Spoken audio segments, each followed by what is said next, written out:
that's the thing. I don't want. Sorry, I'll say this and I'll mute up. I just don't want too much power given to the West because I think it undermines the countries. And by the way, everything you said, Layla and Sajia, I hope I said your name right. This is the nuance that I think the Western media doesn't even talk about, right? Like the people that come from those countries, like you guys are speaking from understanding how these countries work and stuff like that, right? When you watch the media stuff, they don't know how to talk about this. They miss that nuance, right? That there is a major war between Muslims versus like Jews with Israel, right? But there's other conflicts going on, tribal or sectarian, like Shia and stuff. And I'm glad you mentioned that because those are all part of it. It's not about. I'm not saying this to take the blame off Israel. None of that. I'm just saying that all of these things are happening at the same time. That's why I like talking to people on Clubhouse. Thank you. Just quick point. I think it's fascinating. Just to people to see that how Donald Trump had to deal with the Iranian situation, right? And it shows the strength of the American system because he actually. I think it's fascinating the fact that you think you have the right to the land and you're not even fucking Jewish. No, it's fascinating to think that he's actually think. Yeah, cool. But the point back to something. The point is like you see. No one cares what you think, bro. No one cares. Everybody, if they think that you would understand, right? So the point is saying that you see the strength of the American system, and this is a reason why when we talk about American dominance in the world, we're not just talking about this idea of like subjugating people, but rather giving them instruments of change, right? So, for example, Trump wanted to go further than Iran, but he said, you know what? Let's take this victory and let's get out of there. Midterm elections are coming up. I don't want the Democrats to weaponize this war, blah, blah, blah, blah. So let's get in and out. We did damage and everything's good, right? Because we need to keep our congressional seats. So the point is to say this is the power of the American system. With no single authority, right, is going to be able to be a dictator, right? And I think that's what you guys. Talk about dictators or black rabbi, you use the words power and what was the other word you used? Anyway, something like that. And the thing is, you're all about this dominating, authoritative, taking over, having others submit to you, and you try to, and it's as if you're doing it yourself, but you're not. You're only a cog in the machine. You're not relevant in the grand scheme of things. But you want to make yourself relevant. That's how he becomes president. The point is not relevant, right? What we're saying is to say this nuclear mechanism of the United States government, the most powerful force in the world. And I'm just saying, power. You guys should not be scared of American dominance. And in fact, American dominance frees the Muslim in the Middle East, right? Frees the African, right? So this dynamic of fear of American power, this is like colonialist, writteners. You know what I mean? No, we come in with free market system. We're coming with music. We're coming with fashion. We're coming with the technology. We're coming with music, fashion. So we're coming. Black Rabbi, technology. Like the world is creating their technologies now. It's not mention music. Hold on, if it's not mention music, you can't dance. You mention fashion, you can't dress. You can't dance. You can't dress. You like. You say yeah, but you want to look at that. You need to think about that. Bringing music and bringing fashion. Now, if I'm saying it on TV, the American public understands that. See, you're laughing at it. People that I'm going to be talking to on television, they're going to understand that line. That's going to mean something. We'll try it, test it out, see if it passes, and then come back and let us know. Here, let me give you an example. Like in the I don't know what era was, but if you notice, like rap, hip hop music, they never used lyrics like Louis Vuitton, Gucci, Versace.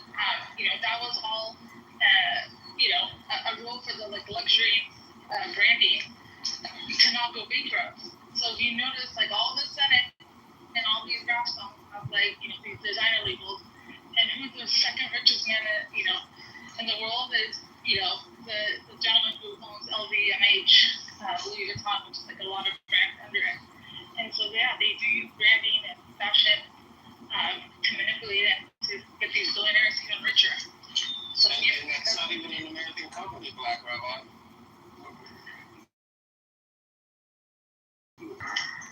Yeah. Yeah, but that's a very important point. The beauty of the American system is we don't have to own everything. I mean, I know Trump's tariffs give that impression, but the fact that you are participating in consumerism, that's it. That's the war. Once you agree to consumerism, we value society. Speaking of consumerism, can you buy a new mic? That would be nice. And buy it from China. They make better quality mics than what you could find here in the U.S. What are your thoughts back to Iran and America, like the whole funding purpose, right? So if you look at it after a week of bombing, I mean, obviously America is going to provide missiles and weapons, provide funding for the war. Where China and Russia agree with Iran. So do you think that was a threat, or like do you think that plays a role or not? Is that a question towards me or someone? No, just everybody in general, because I feel like anyone with a mic. You said Iran, what again? Sorry again? I was saying how like when they came to an agreement, like China and Russia, would support Iran because they went into war longer. But if you realize like America will be like providing nuclear weapons and all that stuff, they don't lose anything out of it. If anything, it's the taxpayer money, right? Or do you think it was a threat to like the Trump administration when China and Russia agreed with Iran? What do you guys think? Trump would agree. I don't know if you heard in the middle, like, I don't know, 6 years ago, right?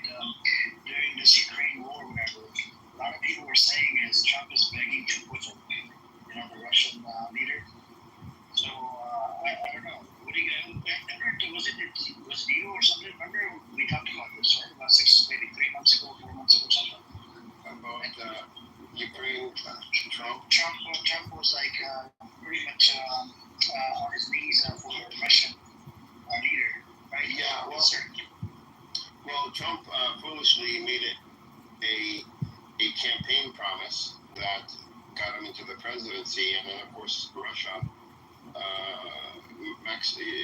is maximizing that leverage, and so and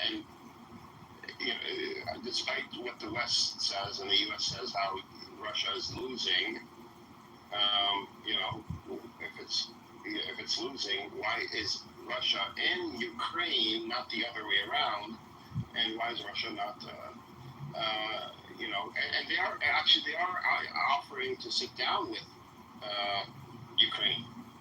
I don't think Russia wants to give the win to this. What the issue is. I don't think that they want Trump in the middle. They want they want to go through Ukraine directly.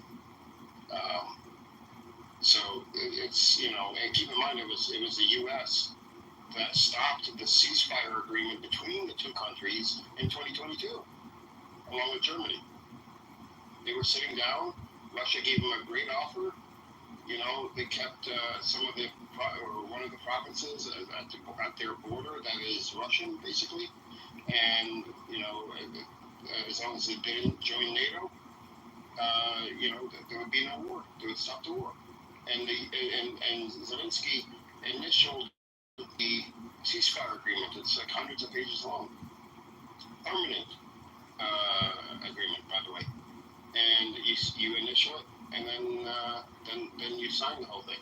Before he signed it, the U.S. and Germans got involved and told him no. We'll give you all the weapons, all the money, everything you need to go to war with Russia. And it was just to keep Russia busy. It was just to keep them busy because Russia is aligned with China, and so but that's nearing its end. There's no more fight in that war left.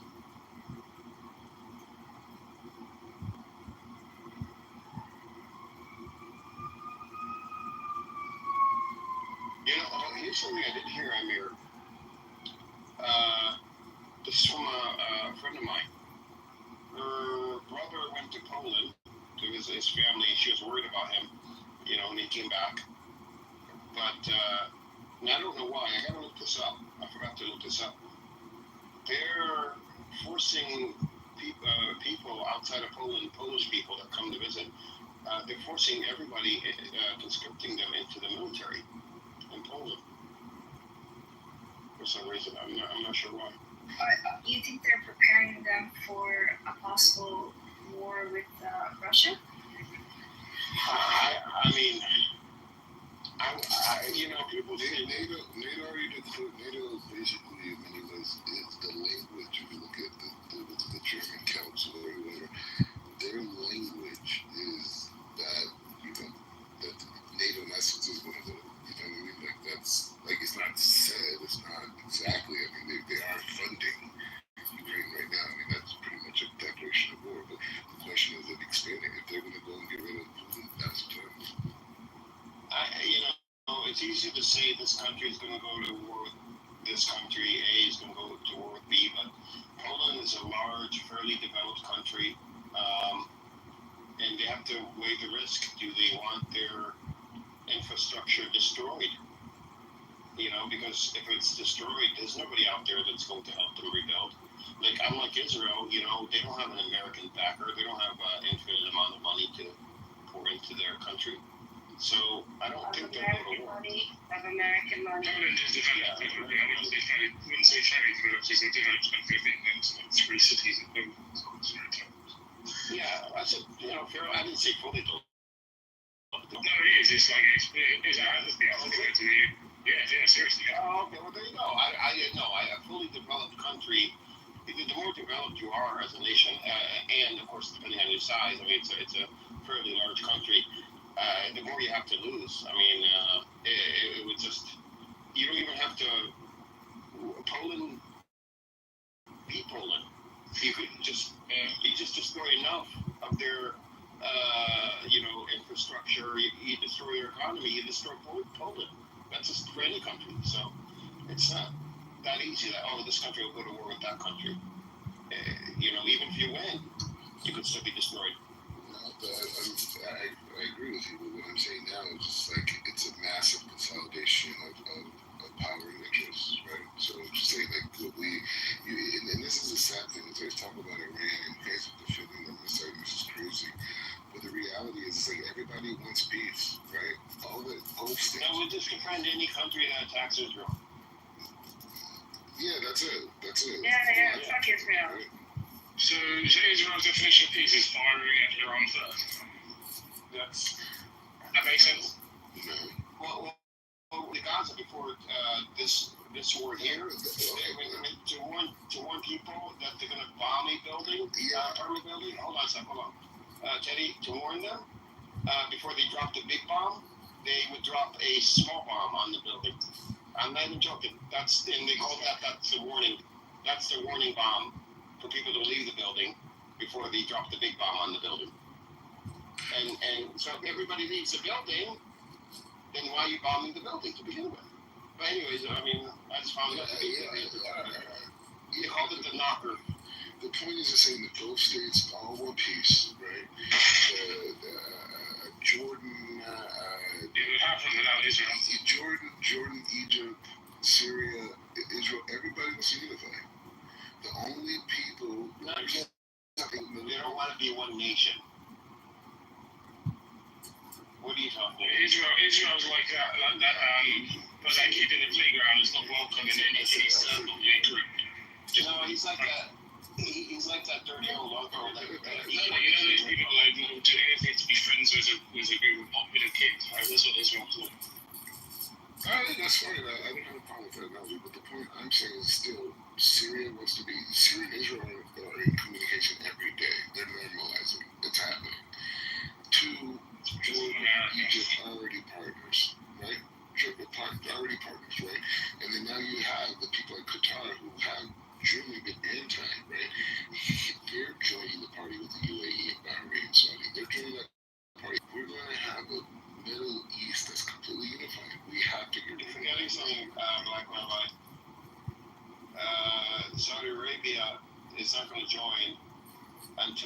was a solution for the Palestinians to have their own. It's BS. It's BS. It's BS. It's you. This is where your peace theory. This is where your peace theory falls apart, because you're fine with peace with other people, but you're fine with massacring human beings. And so you see how you took. You see how you took my position. Yeah, see, it's the same as Hitler, right?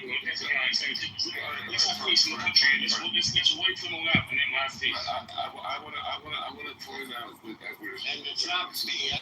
Because this is what Saudi Arabia's position is. Exactly. Yeah, but they're doing business with everybody's working. Okay, but I'm saying they're not doing the Abraham Accords until. And Trump said this other day. They don't need. And Netanyahu said this other day. Everybody knows this. You don't know this? Let's talk. Let's just talk. No, you have wishful thinking. See, you don't want.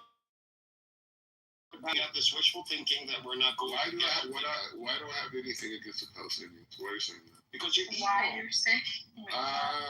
So evil. You don't, of course, you don't think I think you're decent. Of course, I think you're okay.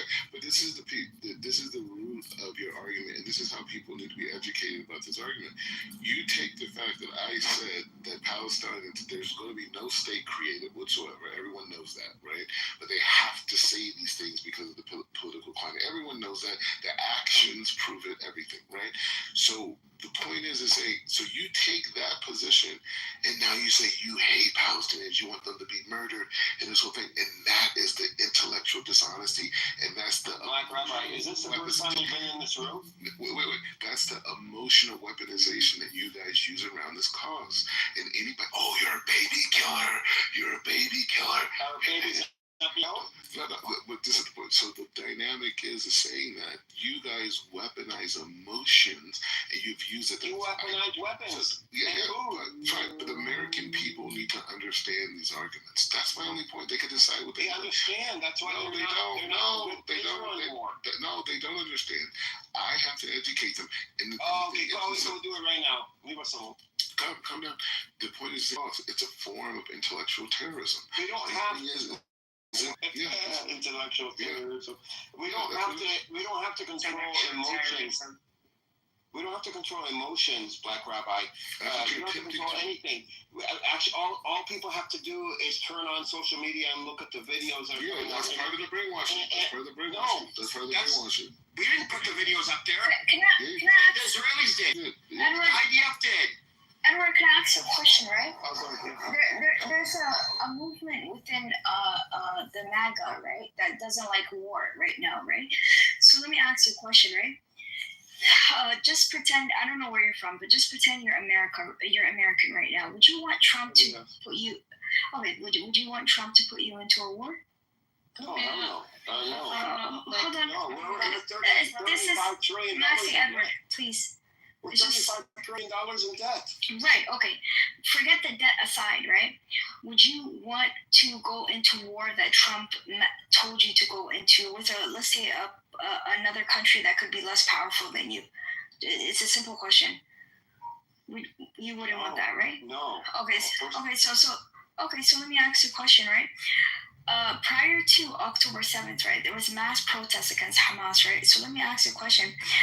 Is it fair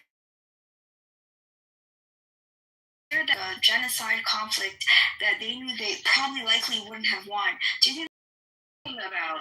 I'm asking him a question. So we were already in a slow burn genocide to begin with. No, I'm talking about Hamas making that decision for Palestinian people to start a conflict that they would not win, or a genocide, whatever you want to call them. Okay, before October 7th, October 6th, and before, Palestinians were being genocided. Fair enough. Anytime. Sure. This is the culmination of what happens when you go to genocide people. There were conditions prior to October 7th that there was always problems in this region, right? I agree with you. But what I'm saying is Hamas took out all their enemies, right? And they monopolized representing the Palestinian people. And they started. Maybe that's the wrong word, right? They responded. Yeah, okay, so, is Israel not their enemy? Oh, okay. I don't understand what you're saying. But part of the conversation. That's what you Black is trying to avoid. Took out their enemies. I wasn't sure what you meant. It's a simple question. It's like, did for a morally good cause or not? Like, do you think that any of them had reservations? Did they all want to be martyrs? Did they all want to be, part of a conflict? Because you right now wouldn't want Trump to make that decision for you and force you into a conflict. But you seem to think that all Palestinian martyrs and Wait. So that's a great argument. It was for me, and I'm using it. It was for me. It's a great argument. It was for me. No, I'm curious. Black rabbi. So it's hypothetical. In 2023, my two cousins that died by the IDF, they didn't choose to die. The thousands and tens of thousands of Palestinians have died since 1967 in the West Bank. There's forced conscription, right? With Israel, is that not? Wait, no. Let me make it clear. My two cousins, one of them that was in his house when the Israelis came to his door and shot him dead, and my other cousin who was walking down the street and saw someone get shot and went to help him, and 20 years old, and was shot in the head. 2023, no one asked them if they can live or die. Israel's not asking us Palestinians if we can live or die. They're only giving us one choice: to die. You're not answering her question. Answer her question. They're killing us. Shut up. Hold on, because I would ask the same thing for Israeli people, right? I'm showing you. I know. I'm not trying to say. I don't understand what you what are they supposed to do? Let me answer. Wednesday, that's my point. Yeah. What are they supposed to do? They have no choice. They have to go into a conflict. Yes, that's my point. They have no choice. That's what happens, right? When you're not under a democracy, right? No. That has something to do with a democracy. Or not democracy, or any regime. Let's say hypothetically, Palestine was a democracy. Yeah, I'm not. By Israel. Okay, it has nothing to do with. I never said that they have to be under Israel. No. That's not my point. Democracy. No. I feel like Wednesday, can I talk? I feel like you're making it seem that Wednesday. I feel like you're making it seem as if they're killing their own children. Like even what's his name down there? I feel like we're agreeing. I never said that. No, I never did, because I'm gonna make the same argument. I'm gonna make the same argument on the other side, right? Israeli people, right? No, hold on. I'm asking hypothetical questions. I don't want to. This lady ask questions so we know what she's talking about. Yes, thank you. Okay, so it's just questions, please. So with Israeli people too, right? Because I looked it up, right? There is a lot of I think they have this mandatory where a certain age you have to be a part of the military, and this is why there's been a lot of you are, or are these kind of situations in a way inevitable, like this clash that ended up happening, right? And so my thing is that what I don't have a say, really. They really don't have a say. In Sudan, in Palestine, in Israel, in Syria, in all these countries, they don't have a choice. Exactly. So I'm not trying to paint any group as, same with the Houthis, all these people. I have family in Yemen as well, Edward, right? So my thing is that they don't necessarily, this is what all I was trying to say. I'm not trying to paint one group or another. This is just their destiny. Where I would clarify with you is the difference here is, when war is brought to us or brought to a people, any people, how would they react anywhere? If the same thing happened that has happened to the Palestinians, has been happening for decades to the Palestinians, happened to any other group of people on the planet, would they fight back? And because they're not Palestinians, they do fight back, but they're not they're not. How should I put it? They're not. It's not portrayed as, they must hate the people that are trying to kill them. They must be, they must hate them. They must be racist. They must be doing it for religious purposes, not because you're literally attacking them. But with Palestinians, for us, we hate Jews. We are barbarians. We're savages. Every excuse under the sun, except literally the occupation and the people that are attacking us as a reason for us attacking back or being violent against them. And so that's what I want to clarify that is a distinction. Unfortunately, it's a distinction, a double standard that the world places on Palestinians is not placing on other people. We know why the Sudanese are fighting. It's not because they're racist and barbaric. We know that people are attacking them. Outsiders are involved, and no one questions it. Like no one says that the Sudanese people are bad people for fighting back.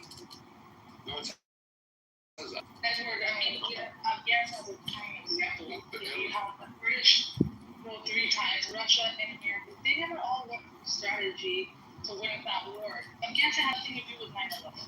I mean, that's a prime example of the generation I think all of us relate to. And they didn't give up. They sat their puppets in the government. They fought, and they fought till the end. I mean, until 3 years ago, Afghanistan was under, a certain occupation. And now Afghanistan is free from the evil, from the Zionists. You talk to the Taliban, they say, my fight wasn't with America or Russia. Our fight was with the Yahud and Nasrallah, which is, they're going based off the Quran. And that's what the fight was, and they didn't give up. The question is, will the people in Gaza, did they make the decision for October 7th? He answered the question. I answered. He answered the question. He answered the question by Israel. He answered the question. If you didn't like the question, it's answered. That's your problem. That's a you problem. The decision was made by Israel and Hamas. I don't know who's right. Hamas is not one group. It's not one group. It is made up of at least 15 resistance forces that have come together to work under one banner for one purpose. It's not one group. So Hold on. He answered the question. Yes. Wait, no, hold on. Into whether it was a just war, right? I think that's what you're trying to say, right? Was it justified? You're making me lost. The way you think is making me lost. Because you're a type of person that waffles a lot. Okay? You waffle a lot. That's not my intention. Is it a just war that you don't want to be oppressed and suppressed? Hell yeah, it's a just war.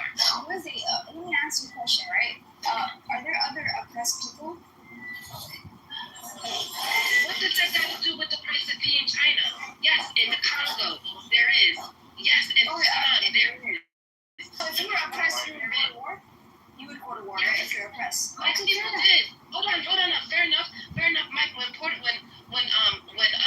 when America won Puerto Rico after the Spanish-American War, Puerto Ricans resisted. They resisted to the bitter end. What is wrong with resisting? Do you have a problem with resisting? But that's Do you think that everybody needs to just put the white flag and says, No. so we need to take care of We're just like an intellectual discussion here. You're getting this personal about it. Yeah, I'm not trying to. No, don't. I'm not trying to confuse you or I never made a moral argument. I didn't pay.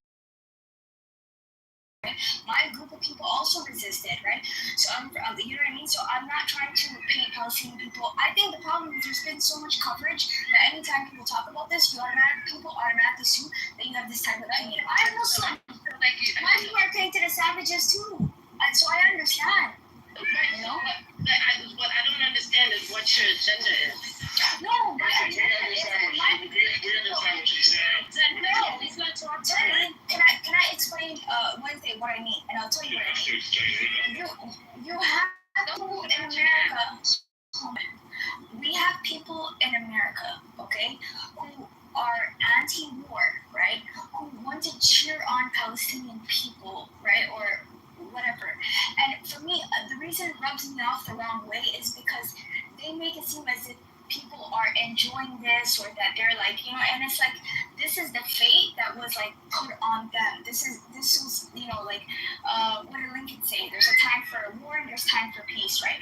And my thing is that the people who are very anti-war in Trump, that group, they don't want war, but they want to cheer on other people. This is the times we're in, the modern times we're in, where we don't want to fight our wars, finance other people to fight our wars, and I think that's cowardly. I think it's cowardly. America has been doing that for a while. Yes, and that's the issue I have.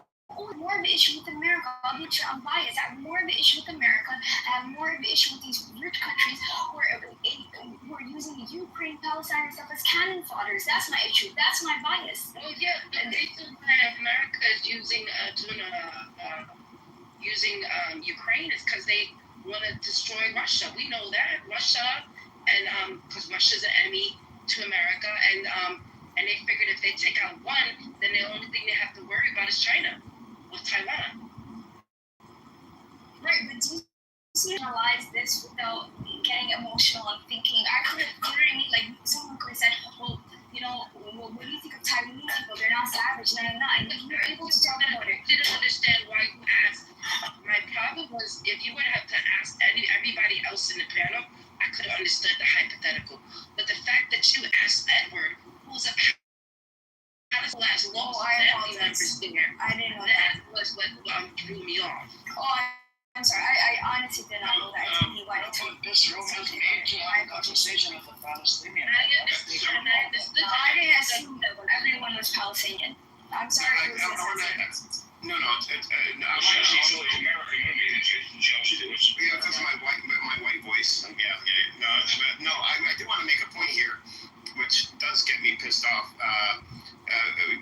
Because he said Yemen.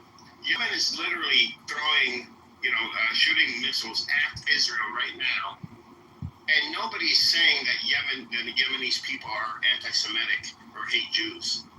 Nobody's saying that. I haven't heard that. And Yemen got into this with Israel because to support the Palestinians. So Israel wasn't directly they weren't. Decided to attack. To support Palestinians, and nobody's even saying anything about them, and saying that they're not. I think that they're anti-Semitic. I mean, there's Jews in Yemen, but nobody's saying anything about the Yemenis people hate Jewish people. No, I think they do. This is a religious war. This is religion, and we need to kill them because that's what Islam says. That we need to kill all the Jews. But this is exactly what is said when it comes to Palestinians, and we're the ones being occupied.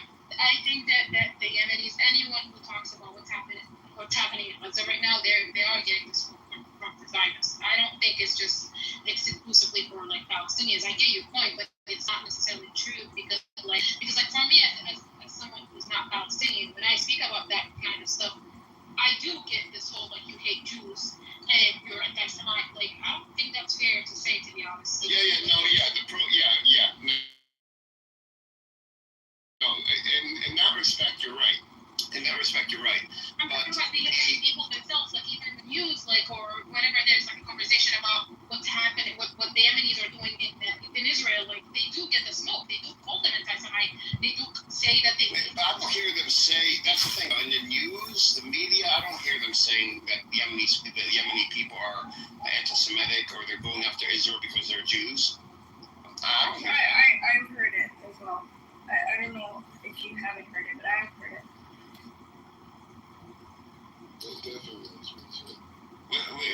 We spent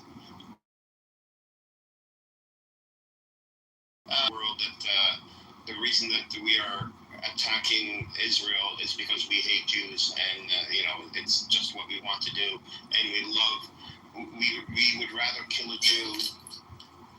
We love killing Jews more than our own children. I think that's Golda Meir who said that. And so we are, in the last decade or so, have started ongoing visibility, being live with audio, values transparency, seeks to shift public narrative more closely,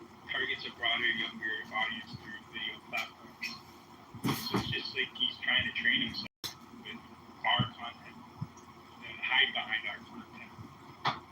Because he could do all this without us. All of it, you know?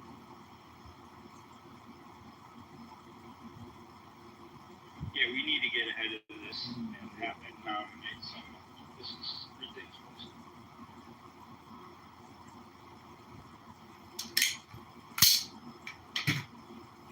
Just unacceptable. It's just happening right now. I mean, it's 21st century slavery. It's what it Oh, is. okay. What are you talking about? I'll figure out. He's trying to. Who was he? This dude is running for office, John Kitover on Clubhouse. Congress? No. He's a Congress. He's currently not serving in Congress. He's a Republican candidate running for the House of Representatives. He's trying to become a congressman. So what did that do with slavery again? He's using you, saying that you voted, that you're his people, you're his, you know, he's serving you.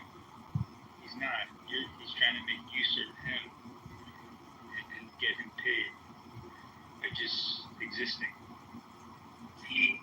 So, according to him, you two take my vote away? It's like the laziest thought pattern any white man's ever had in 2025.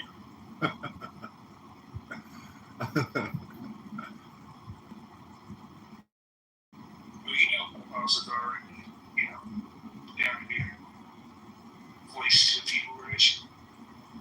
He even tells them something like that. That's fine. Yeah, but I mean, nobody else is trying to become president over it, over my opinions and views, or your opinions and views, or anyone else's.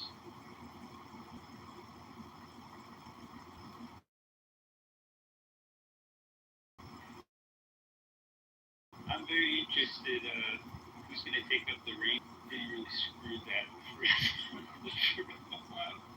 But I feel like that could come back. Look at it. Wait, what? The Black Party? The Black Party, remember? When, you know, they used it for the longest. Remember the whole Vote or Die campaign? They used him, like when his star was still rising. And, you know, once it started fading, they got rid of him.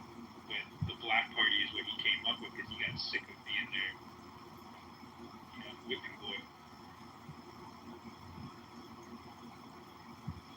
But that wasn't something he came up with. It was something they let him be the face of.